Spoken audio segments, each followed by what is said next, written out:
स्वागत है आपका आज के एपिसोड में। चलिए शुरुआत करते हैं पिछले अभ्यास प्रश्न से। हाल ही में सर्वश्रेष्ठ अभिनेत्री का पुरस्कार किसे दिया गया है? ए काजोल, बी माधुरी दीक्षित, सी रानी मुखर्जी, डी शिल्पा शेट्टी। इस प्रश्न का सही उत्तर है विकल्प सी रानी मुखर्जी। चलिए देखते हैं इसके विश्लेषण को। 71वें राष्ट्रीय फिल्म पुरस्कारों में सर्वश्रेष्ठ अभिनेत्री का पुरस्कार रानी मुखर्जी को Mrs Chatterjee versus Norway film के लिए दिया गया है। अब शुरुआत करते हैं आज के एपिसोड की पहले प्रश्न से। ICRISAT द्वारा विकसित AI आधारित एग्रोमेट एडवाइजरी सेवा के संदर्भ में निम्नलिखित कथनों पर विचार करें। 1. यह सेवा कृत्रिम बुद्धिमत्ता और मशीन लर्निंग का उपयोग कर किसानों को वास्तविक समय में जलवायु संबंधी सलाह देती है। 2. यह परियोजना भारत सरकार के मानसून मिशन 3 के तहत समर्थित है। 3. इस परियोजना का पहला चरण तमिलनाडु में लागू किया जाएगा। उपरोक्त में से कौन से कथन सही है? ए केवल 1 और 2, बी केवल 2 और 3, सी केवल 1 और 3, डी 1, 2 और 3।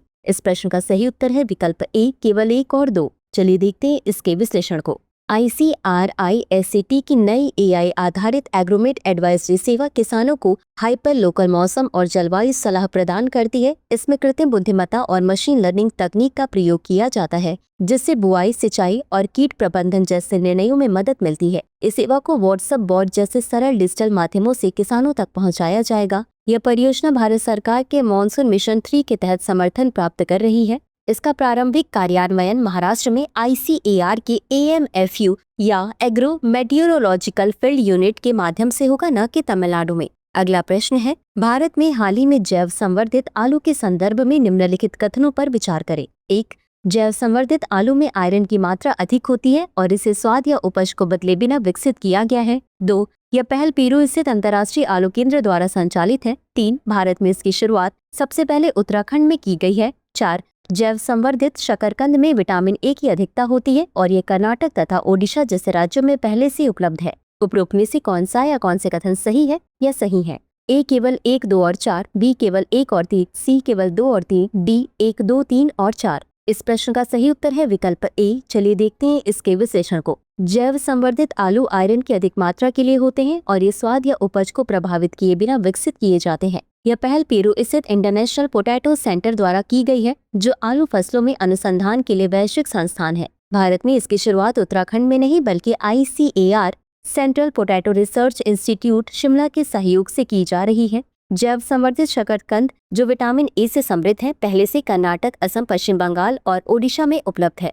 अगला प्रश्न है, हाल ही में नीति आयोग द्वारा शुरू किए गए इंडिया इलेक्ट्रिक मोबिलिटी इंडेक्स के संदर्भ में निम्नलिखित कथनों पर विचार करें। 1. यह सूचकांक भारत में इलेक्ट्रिक मोबिलिटी लक्ष्यों की दिशा में राज्यों और केंद्र शासित प्रदेशों की प्रगति को मापता है। 2. यह सूचकांक केवल 4 महानगरों पर केंद्रित है और ग्रामीण क्षेत्रों को इसमें शामिल नहीं किया गया है। 3. यह 3 मुख्य विषयों के तहत 16 संकेतकों के आधार पर मूल्यांकन करता है। 4. यह राज्यों के लिए पारदर्शी तुलना का एक ढांचा प्रदान करता है। उपरोक्त में से कौन से कथन सही हैं? ए केवल 1, 3 और 4, बी केवल 1 और 2, सी केवल 2 और 4, डी 1, 2, 3 और 4। इस प्रश्न का सही उत्तर है विकल्प ए। चलिए देखते हैं इसके विश्लेषण को। इंडिया इलेक्ट्रिक मोबिलिटी इंडेक्स एक नीति आयोग द्वारा विकसित पहला व्यापक सूचकांक है, जो भारत के सभी राज्यों और केंद्र शासित प्रदेशों में इलेक्ट्रिक मोबिलिटी के लक्ष्यों की प्रगति को ट्रैक करता है। यह 16 संकेतकों के आधार पर मूल्यांकन करता है, जो 3 मुख्य विषयों के अंतर्गत आते हैं। यह सूचकांक सभी राज्यों और केंद्र शासित प्रदेशों को पारदर्शी तुलना का मंच प्रदान करता है,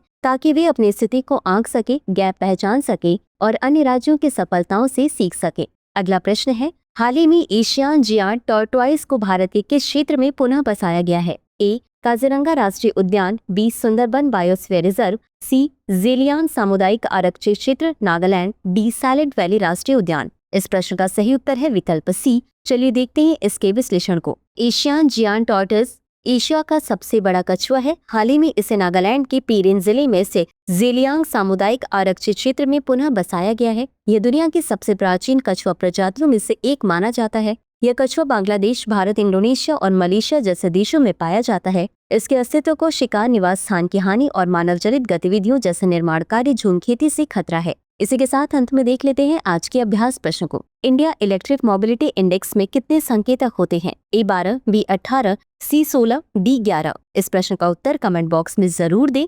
आज के लिए बस इतना ही। धन्यवाद।